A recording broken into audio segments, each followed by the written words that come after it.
My guest at this time is Dr. Thomas Connor. He's the professor of military history at Hillsdale College in Michigan, and he's also the author of War and Remembrance, the story of the American Battle Monuments Commission. He's also led many different student tours to World War I and World War II battlefields, including and perhaps especially the cemetery above Omaha Beach in Normandy, where on Thursday the world will commemorate 75 years since the Allied invasion that officially turned the tide in the Western Front and led to the collapse of the Third Reich. And Dr. Connor, always good to have you with us. For all clarity, I was a student of his many times, and Doc, always great to have you with us. My pleasure, Greg. Thanks for the opportunity. Well, this is the message that members of the Allied Expeditionary Force heard from General Eisenhower 75 years ago. Soldiers, sailors, and airmen of the Allied Expeditionary Force, you are about to embark upon the great crusade toward which we have striven these many months. The eyes of the world are upon you. The hopes and prayers of liberty-loving people everywhere march with you. Eisenhower making clear there, Doc, that this was a momentous event. In fact, many have called it the most momentous event of the 20th century, the beginning of the pushback to the Nazis in Normandy. How do you put into words the significance of what was begun and what was achieved on this day 75 years ago? Well, Stephen Ambrose, who has written a number of books that I'm sure your audience is familiar with, Band of Brothers, Citizen Soldiers, and he also wrote a book that came out on the 50th anniversary of D-Day back in 1994. He called D-Day the climactic battle of World War II, and I don't think that's overstated. It had to be successful for the Allies to get a foothold on the continent of Europe and begin driving the Germans back in on their own borders, and ultimately, of course, the war ended in literally the ashes of Berlin only 11 months after D-Day. So something very, very big started that day, and happily so. I mean, we were lucky in some senses. It was a very well-planned operation, but a lot of things went our way that day, and it's good for the world that it did. One of the things that went our way even before D-Day was successfully tricking the Germans into thinking that the invasion was going to happen further to the east at the Pas de Calais. How were we able to keep this such a secret given all the machinery and manpower that was required to be involved in the invasion? Yeah, it's amazing, Greg. I mean, one of the things that the Allies were able to do was turn every German agent in England well before D-Day, and the deception operation was a very important part of it. There were so many elements of the planning for D-Day, and the deception operation worked beautifully, and it didn't just work on D-Day, but it was so effective. All the simulated radio traffic, and much of the deception was built around the idea that George Patton was going to lead the Allied invasion. He was a general that the Germans had a lot of respect for, and they couldn't imagine something as big as a cross-channel invasion happening without Patton being involved somehow. But the deception was so effective that it continued to keep German troops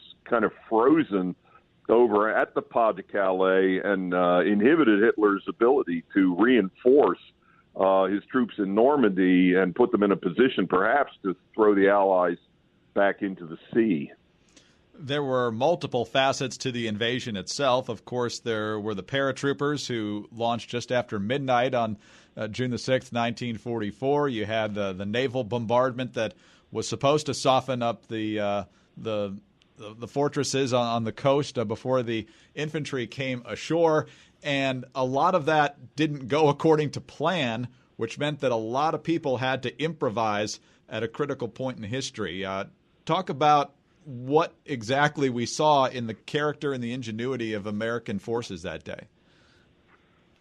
Well, we saw the best that the country had to offer in that moment, to be sure. If I can quote Stephen Ambrose again, he liked to make the point that Of course, in an operation as big and as important as Overlord was, despite the meticulous planning, once the operation begins to unfold, there's no possible way of accounting for everything that could happen, whether for good or for ill.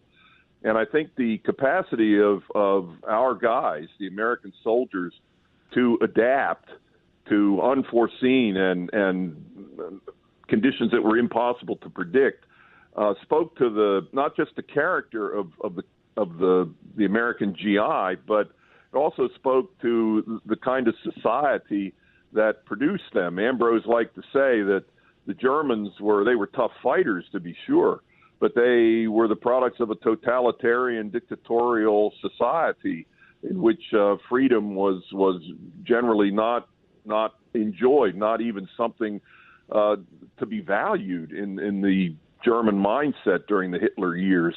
Whereas our guys were free. They were farm boys. They were working class guys, the most ordinary guys, but full of common sense, full of resilience and resourcefulness. And they made the plan work when, particularly at Omaha Beach, Greg, General Bradley was very close to calling back the troops. The fighting, the German resistance was that severe there. But one of the great improvisations was that the naval ships came inside the range of the German guns and just blasted away at the German positions that the aerial bombardment and the preliminary naval bombardment had not been able to neutralize.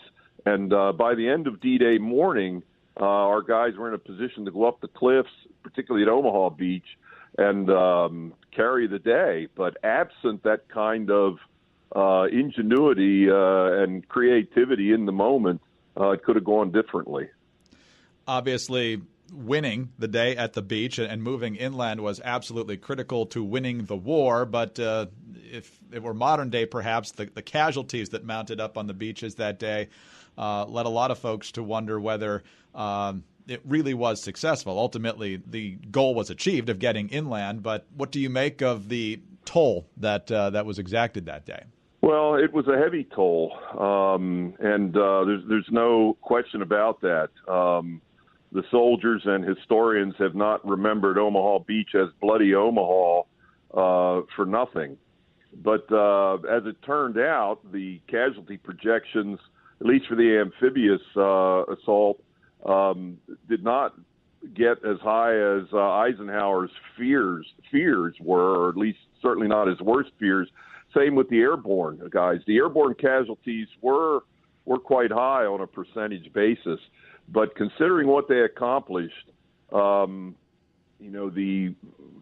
objective was so vital that, and so important to take that the lives lost were a sacrifice made for a cause that, just had to prevail on that day. I think there's every reason to believe that if D-Day had not worked, certainly the outcome of the war would have been very different, even if only that meant the war would have lasted a lot longer. But it's possible to envision scenarios which could have had the Allies not prevailing in the larger war if Overlord had not been successful. So the cemetery, of course, is the ultimate reminder, and then just seeing the numbers, the thousands of dead from D-Day, they're a chilling reminder of the cost of war, but the sacrifice of the soldiers was vitally important, I think, for the well-being not only of our country, but of, as Eisenhower said it, freedom-loving people all over the world. And, Doc, as I mentioned, you've led student tours to Normandy for many, many years now, roughly 40 years. I was fortunate enough to be on one of those trips a couple of decades ago. And I've said this week that Normandy Cemetery is probably the most unforgettable place I've ever been. And part of the reason for that is because you can see where these heroes lie as well as where they fell in many cases. Not all of them that are buried there fell on the beaches. but you can see both in the same setting there. And as you put together your book on the American Battle Monuments Commission, obviously this is one of those sites that the ABMC certainly controls and runs and keeps in pristine shape. Talk about the power of visiting there and some of the reflections that you've had when you've had the opportunity to visit. Well, I've said many times that I've seen more grown men cry in Normandy than any place else I've ever been. The cemetery evokes that kind of response. The American Battle Monuments Commission deliberately cited both its World War I and World War II cemeteries on the battlefields. And you said it in your introduction, Greg. The Normandy Cemetery is on top of the bluffs overlooking Omaha Beach. So anybody who visits there is not only taken aback by the more than 9,300 marble headstones there, Latin crosses and Stars of David, but it's also very sobering to know that across that ground on June 6, 1944, actually past the guys who had fought their way up the bluffs, off the beach, and onto the flat ground, and then started to make their penetration into German-held France. And it's the combination of the memorial, but also the awareness that it is right in the center of the Omaha Beach battlefield is quite moving. Doc, beautifully said. And in an era when the magnitude of events is often exaggerated, it's almost impossible to exaggerate the magnitude of what was accomplished on those beaches and inland 75 years ago. Thank you so much for your time today, and I highly encourage everyone to get a copy of War and Remembrance. Thank you, sir, very much. Thanks. You're welcome, Greg, and I hope the D-Day observance is meaningful for all of us. Dr. Thomas Connor teaches military history at Hillsdale College in Michigan. His latest book, War and Remembrance, the story of the American Battle Monuments Commission. I'm Greg Columbus reporting for Radio America.